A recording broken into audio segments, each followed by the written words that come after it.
All right, so welcome those who are able to join us right now, or if you're watching this recording. This webinar, we're gonna start talking about Project Zero visible thinking routines that you can use during distance learning plan for Colegio Roosevelt. So what is Project Zero? Project Zero is a research center founded in 1967, and they explore topics in education such as deep thinking, understanding, intelligence, creativity, and ethics. What you see on the screen right now is, go next, Del. It's a description of what visible thinking is per se. You know, Project Zero, through its various projects, they have agency by design, they have visible thinking, or sometimes called making learning visible. They also have cultures of learning and teaching for understanding. So I encourage you to look at all the different initiatives that Project Zero has. Next.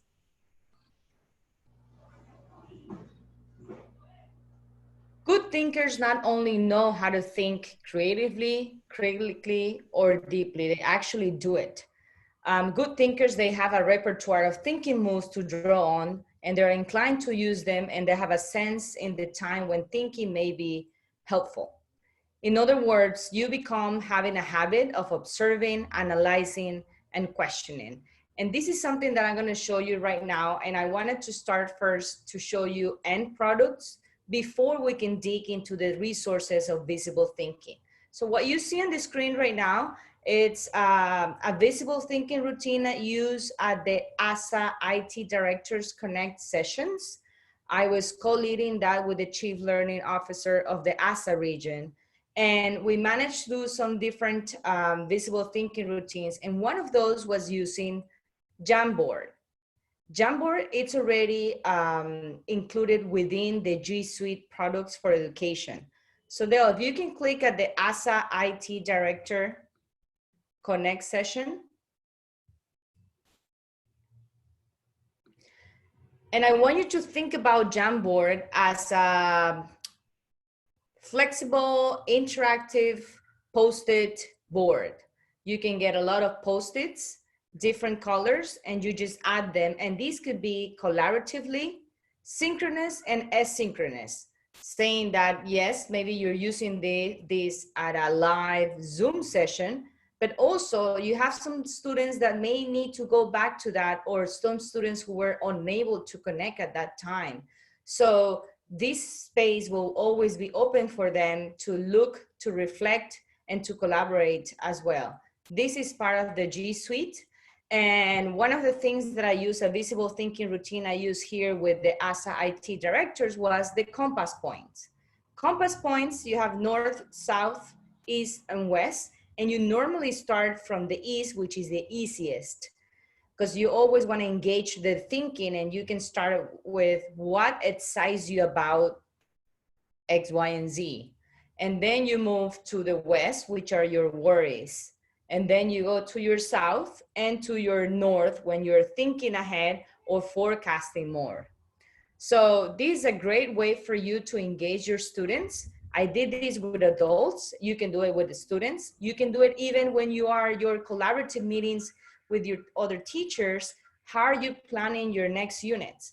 So it's a great tool for you to use. And this is how we're blending visible thinking routine with a digital tool that will enable your distance learning experience to go to the next level with your students. Now we're gonna go back to the slide. And this is one of the questions that we were going to talk about. And the attendees, if you want to talk, we're gonna give you permission to talk, or the panelists as well. How do I manage students doing different things at different times in different places? Let's hear from our learning innovation coaches, and I'm putting you guys on the spot. Dale and Carla. I would say just knowing the tools that are available to you that come with a product like G Suite, and knowing what's available to you and making use of them. I mean, we have kids that are connected through our domain, no matter where they are, We're all on the same platform and we all have the exact same access. It's almost like a crisis of choice sometimes of how many tools are out there. So I would just say, know what's available in your toolkit and use them. Thanks, Dale. Carla? Well, yeah, I agree. Google Suite has so many tools out there, and we just need to take the time to learn about them and maybe do a little of research and see how other teachers are using them around the world. And I'm sure we can learn and take advantage of that, that it's something, as Dale said, that our students have available and we all have available wherever we are. Thank you. And for those who are just joining us, we just started. We talk about, first of all, about Project Zero, which is a research center from Harvard, and how they're using visible thinking routines. And we have started this webinar explaining first some end products. What is the final product of combining visible thinking routines and digital tools? And one of those that I was showing is Jamboard. Jamboard, it's already included within the G Suite. And how do you access that? If you go to the upper right corner inside any Google product, you're gonna have there your waffle. And then you click it and then you're gonna see Jamboard. And I think Dale is showing that, and there's Jamboard. So Jamboard is basically interactive sticky notes platform where you can engage your audience in different ways and solicit feedback at the same time. Something that they'll touch about this is the overwhelming or the abundance of tools. So make sure you are consistent with the pathways in which you are engaging your students and you are collecting student work. That's very important, so they don't get confused of where to go and what to do, and you keep changing those. So that's a recommendation that I would say. So and one of the things I would also just really, really quickly add in there is, by using all the tools that are available in the waffle, you get what's called, I should probably switch over here. You get what's called interoperability, which means all of these tools play together really nicely. So I can send, things from my Google Calendar to my Gmail, and I can send Jamboard onto Google Docs, and all of them work together really, really nicely and harmoniously. I know, Ilana, you had some questions about Jamboard. So think about Jamboard like a whiteboard where you can type or you can put stickers, but it's just in the web and it's already linked to all your kids who have a Gmail account. It's linked in everything else that it's Google. So that's something very interesting. And you can use this with early childhood up to 12th grade. You can use it with adults to engage them in conversations. So as I said before, I know we got Elisa joining us. Here's an end product of using a visible thinking routine, which is the compass with Jamboard, which is already inside our domain. And let's go to our next example, Dale, which is the next slide. So that's Padlet, and most of you have used Padlet before, and I use it more with adults. And one of the things I did with the ASA tech integration is around the region is, I use the visible thinking routines. What are 3 things you have learned? What are 2 typical questions you often get?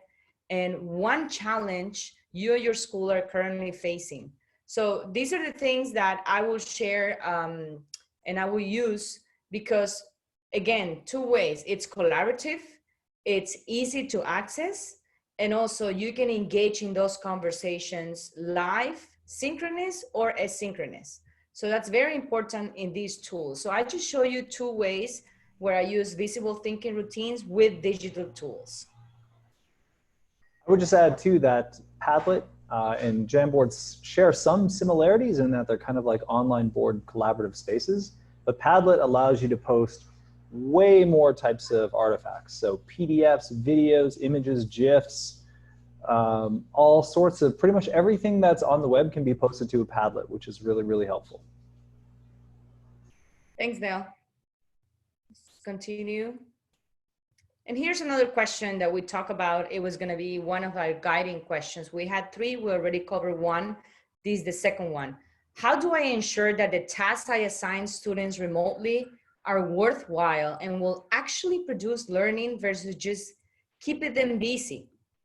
My suggestion here is, what are your lessons learning objectives? Have you identified the higher order thinking skills that you want to enable during that particular lesson? Where are your students in Bloom's taxonomy, and what needs to happen to move to the next level? Project Zero created a great tool, and that's the toolbox. So we're going to show it right now. If you click there, here's the toolbox. Project Zero created this toolbox that gives you a way to search for certain visible thinking routines. What you see on the screen right now are how you're able to search for those toolbox. You have three different options. One is you use the color code bars, or you use the two drop-down menus that are on the left and the right. But they don't work together at the same time, those drop-down menus, they work separately. So choose their anything there, from ideas, propositions, or competence. Yeah, click any, and you scroll down. And what you see highlighted on green, those are the thinking routines that will enable you that particular idea, that particular dispositions or competence. So this is really good for you to understand, okay, where are my students going in Bloom's taxonomy, and what do I need to do, and what tools can I get to that? We're going to talk about that in just a few minutes. So that's the toolbox created by Project Zero. And once you click it, you get the PDF, and they're very easy. There's not too much training for these visible thinking routines. You get a PDF and a detailed explanation of how to use them and what are they enabling. So I really recommend this.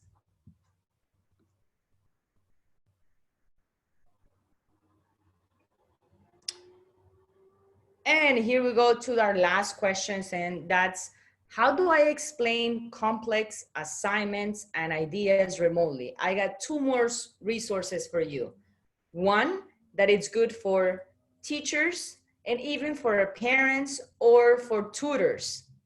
And that's At Home with Project Zero.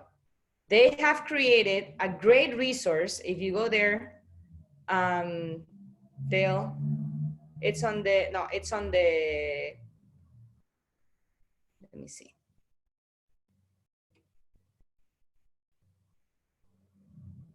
It's on the notes.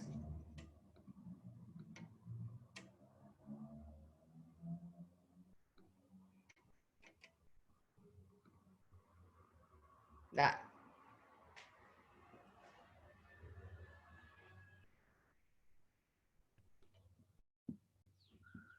Let me just drive here if I can. There we go. All right, At Home with Project Zero. So At Home with Project Zero here, as I said before, it's not only for teachers, but also for tutors and for parents as well. And how do you search? For example, you can search for preschool, elementary school, middle or high school, visible thinking routines. And let's say I choose preschool. And besides that, that's gonna give you another filter in terms of activity time. Do you want an activity that is 15 to 30 minutes, up to 2+ hours? So let's say I choose, let me see, I saw one very interesting. Creating neighborhood maps. Okay, it says preschool, 2+ hours. I'll go here, creating neighborhood maps. And that's gonna give you just a quick snapshot of, how it needs to be facilitated, how long it's gonna take, and to which school division that this apply to. And then you're gonna click the View PDF. And here you get all the activities and the things that you can share with your parents at your home or between the teachers as well. So I think that's a great resource, At Home with Project Zero. We have seen the toolbox, and we have seen this is the toolbox where you can look at all the visible thinking routines. We have looked at home with Project Zero as well. And something great that Washington International School has created is that they have put together your visible thinking routine with what are they covering in Bloom's taxonomy or instructional strategy, and what online tools can you use for those specific routines. So for example, I used to think, now I think, what can you use? And there are examples as well here. So what you see on the left, those are the visible thinking routines. What you see on the far right, those are the online tools that you could use for those visible thinking routines. So we have looked at 3 different resources. We look at the toolbox, we look at home with Project Zero, and also Washington International School collection of routines with digital tools. Questions? I guess I have a question. All of this is totally free, no sign-in, no, just a teacher can go to these links, type in the thinking routine they're looking for, and get those resources right away. Was that a question, Dale? Yes. Okay, yes, everything's free. And something that I like to tell teachers and administrators is you don't have to do it all. You have to just try one with one single grade, talk about it between the teachers first, use this routine with teachers, and then think about how can you use it with students. Don't try to engage the kids on too many of these routines because they're gonna get lost. But the idea is that at the end of the day, or at the end of a certain period of time, this just comes part of you, that you don't have to go back to these resources. It's just embedded in who you are in order to engage the students in more metacognitive processes.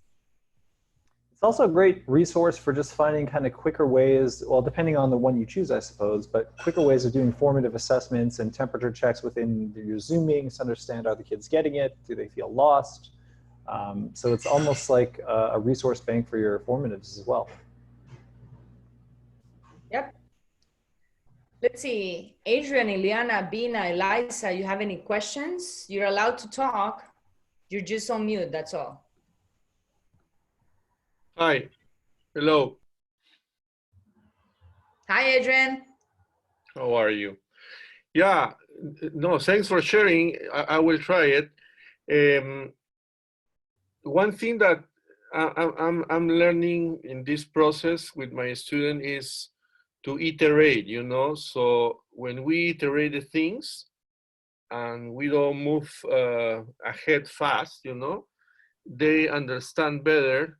But it's very difficult to teach, to make concepts, in design.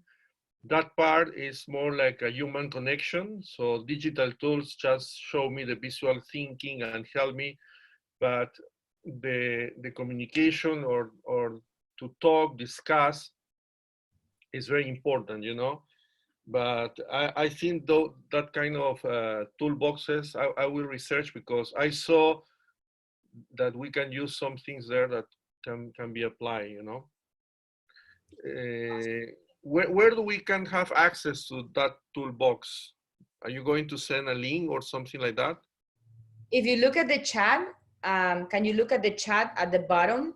Yeah. There's chat. Here we have all the links. And if you just go to the slide deck, which is FDR, bit.ly FDR DLP 0, I'm going to put it right now in the chat. That will take you to the presentation, and the presentation has the entire, all the links that you need. Perfect. Okay, thank you. Thank you. We have a question from Elisa, and it's, are there certain tools that are more user-friendly for iPads or laptops?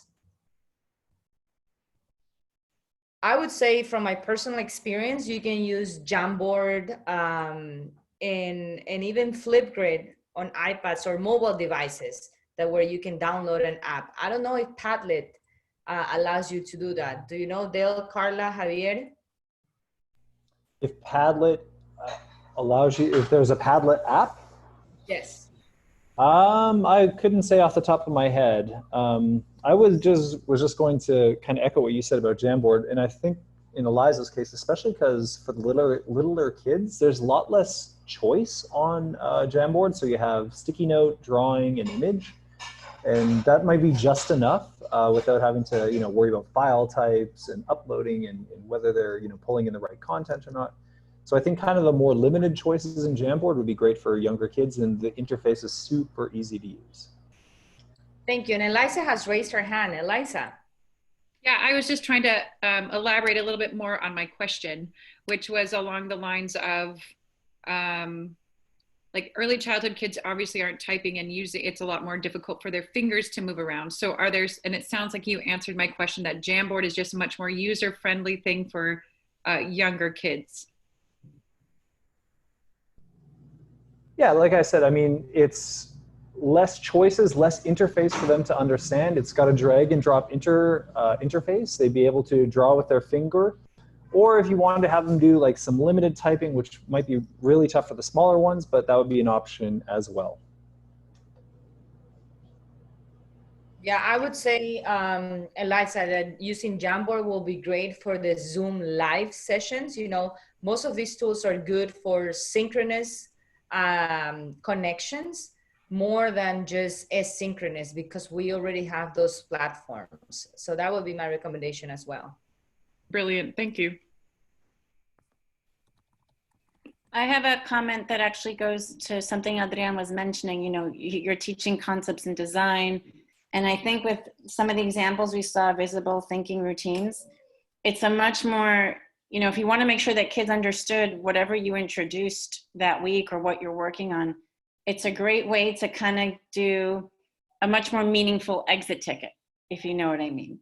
Like the 3, 2, 1, that's how you can really gauge how your students, how well they understood, what's a question that keeps coming up that you'll have to readdress next class.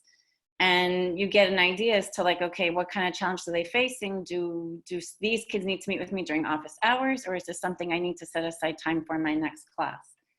So I think the visible thinking routines, it's not just when you're introducing a concept, but it's also it's a really creative way to get feedback from your kids in a way that engages them, because they're thinking about their thinking. So if you want to know if they're understanding, it goes beyond just a yes or no, and it opens up for more dialogue, I find.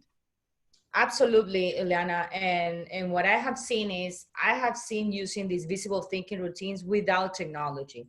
Let's say those 3, 2, 1 has been called like a stoplight routine, where you have red, yellow and green. And the kids, before they leave their class, they use a Post-it and just put it out there. So I think it's a great comment that you're saying, that it's not only to introduce a topic, but it's about reflecting on their thinking, and that's part of the formative assessment process. Mm-hmm.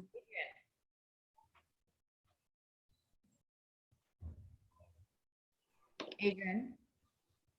Oh yeah, for example, right now I need a tool that I'm looking for that because we are planning to work with videos. So it's really boring to do the reports in an online learning process, It was boring to do the reports at the school, so now it's more boring, And we found that it's more productive and for them to create videos or to reflect the learning in another way, And I will find, I really like that tool that you put to combine select options, and then you have suggestions about activities. I will research. One thing I will like to share is about to divide the class into 3 or 4 groups. Mm-hmm. And because you have students who are moving ahead fast, and they can't wait for the other students. I'm sorry, but they can't, and they will not help the other students. There are other students who are working in the standard level, and they need to complete something. So they are in another breakout room. And definitely the students who need more support and help and more time, because time is another issue in this learning process, you know. So thanks for the tools. I really appreciate it. I will research more about that. And remember, Dale, it's available most of the mornings. You can research his slot and he can help you plan for those lessons. Thank you, Bina. Yeah, I was just going to say, I'm not sure if you already said this because I've been in and out, so I apologize. But one of my favorite things about these thinking routines is just the whole concept around teaching kids how to think.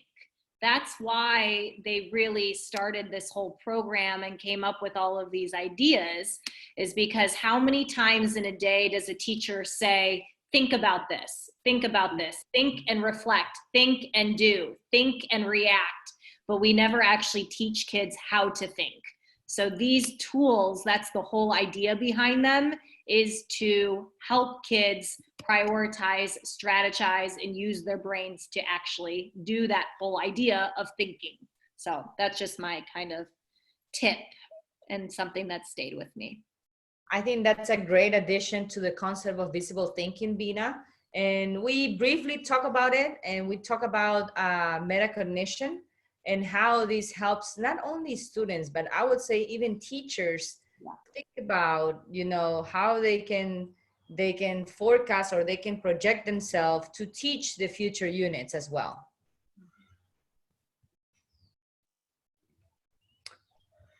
Any other questions?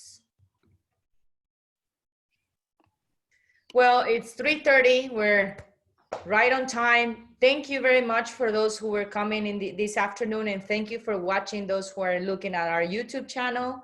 Thanks, Dale, Javier, and Carla. Nice to see you all.